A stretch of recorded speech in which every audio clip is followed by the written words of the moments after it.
আয়ুষ, কুসুম, অনুশ্রী, ঈশানের গাঁটছড়া বেঁধে দিল এবার ইন্দ্রাণী গাঙ্গুলি। হ্যাঁ বন্ধুরা, ভিডিওটা লাইক দিয়ে দেখতে থাকুন। যে মুহূর্তে কিনা শুভদৃষ্টি শুরু হয়ে যায় এবং সেই মুহূর্তে কুসুম যখন একটা আশ্চর্য রকমের দ্বিধাদ্বন্দ্বের মধ্যে, সংকোচের মধ্যে কাটতে থাকে কুসুমের মুহূর্তগুলো, এবং কুসুম যখন বলতে থাকে যে আবারও ছোট সাহেব এই বিয়ে সম্পন্ন হওয়া মাত্র বলবে না তো যে না, আমি এই বিয়েটাকে শুধুমাত্র আমার মায়ের জন্য করেছি এবং এই বিয়েটা আমার জন্য সত্যিকার অর্থে বিয়ে ছিলই না, এটা সম্পূর্ণরূপে একটা ফেক। এই ভয়টা কেন বারবার করে আমার মনের মধ্যে ঘুরপাক খাচ্ছে, কেন আমার মধ্যে এই সংকোচ বোধটা কাজ করছে। ঠিক সেই মুহূর্তে যখন কিনা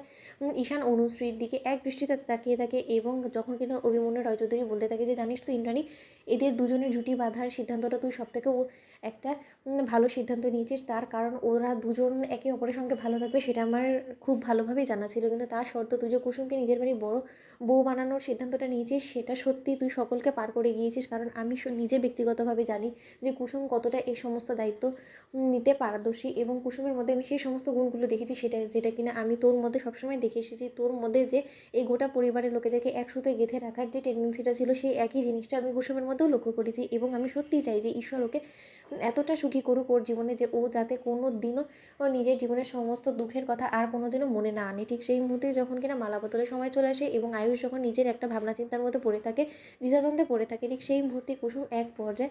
আয়ুষকে বলতে থাকে যে ছোটো সাহেব, আপনার যদি এখনও কোনো রকম কোনো আমাকে বিয়ে করতে সংকোচ বোধ থেকে থাকে তাহলে আপনি আমাকে দয়া করে বিয়ে করবেন না, কারণ আমি কোনোভাবেই চাই না যে আপনার উপরে কেউ চাপ দিয়ে এরকম একটা সিদ্ধান্ত চাপিয়ে দিল এবং আপনি সেই চাপে পড়ে আপনি আমাকে বিয়ে করলেন। ঠিক সেই মুহূর্তে যখন কিনা আয়ুষ বলতে থাকে কুসুমকে সান্ত্বনা দিয়ে যে না কুসুম, আমার মনের মধ্যে সেরকম কোনো সংকোচ বোধ নেই তোমাকে নিয়ে, আমি শুধু ভাবছিলাম যে তুমি তোমার আগের অতীতগুলো কাটিয়ে আমার সঙ্গে আবার সুখের জীবন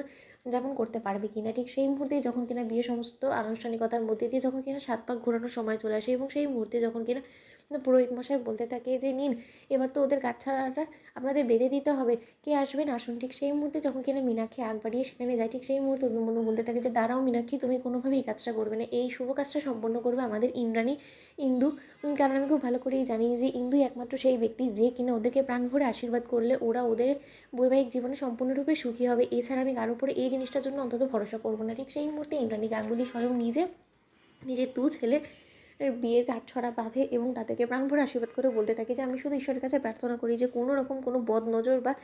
কোনো রকম কোনো আঘাত যাতে তোমাদের একে অপরের প্রতি এই ভালোবাসা সম্মানটুকুর মধ্যে যাতে আঘাত আনতে না পারে এবং তোমাদেরকে কোনোদিনও যাতে একে অপরের থেকে আলাদা করতে না পারে, এরকম করেই একে অপরকে চিরজীবন আগলে রেখো, এটাই আমি তোমাদেরকে প্রাণ ভরে আশীর্বাদ করি। এবং কুসুম, তুমি এবারে বড় বউ হতে চলেছো এবং সেই হিসেবে আমি তোমার উপরে সম্পূর্ণ দায়িত্বটা তুলে দিয়ে আমি নিশ্চিন্ত হতে চাই, এবং আমি আশাবাদী যে এই পরিবারকে সমস্ত ধরনের বিপদ আপদ থেকে তুমি রক্ষা করবে। ঠিক সেই মুহূর্তে কুসুম বলতে থাকে যে আমি আমার শেষ নিঃশ্বাস পর্যন্ত এই দায়িত্বটা পালন করে যাব দেবীমা। তো বন্ধুরা, লাইক এবং শেয়ার করে সাবস্ক্রাইব করতে ভুলো না।